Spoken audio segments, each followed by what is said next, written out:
Today we are continuing this week's Advent theme, which is focused on joy, using the line from the Christmas carol which says, "Veiled in flesh the Godhead see." Paul says in Colossians 2 verse 9, "For in Christ all the fullness of God lives in bodily form." My reflections are based on this verse. When we look at a newborn baby, we are amazed and in awe of each new life that has come into the world. I've been privileged to hold our 3 newborn sons and a grandson in my arms. As a part of my job, I look after expectant and new mums and visit the maternity ward, so I've seen a lot of very new babies.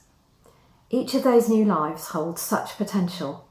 New parents don't know what that will be, but may wonder as they look at their baby whether they will take after them or their grandparents or other relatives.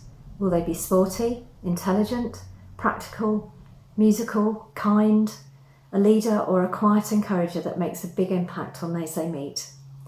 Will they be an outgoing extrovert who keeps everyone laughing, or will they be a deep thinker? Christian parents wonder if their baby will come to know Jesus as they learn more of him. Or sadly, will babies born in difficult situations be shaped by the circumstances that they are exposed to as they grow into adulthood and not be able to reach their full potential? When Jesus was born, as we've already heard in this week's readings, unlike the rest of us, his mother Mary already knew what her newborn's purpose would be.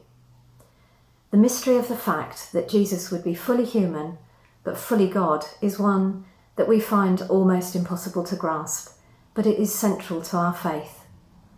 God chose to send his Son in the frailty and dependence of a baby, but at the same time, Jesus held all the fullness of God in his tiny body.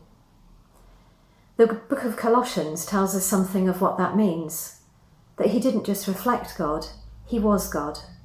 He reveals God to us in human form. He has all authority over all things in heaven and on earth. He created the world and he sustains it. Our completeness is found in him. This is the challenge to us. Do we accept that Jesus really was the fullness of God and therefore all that leads from that? We don't just get to sit on the fence on this one.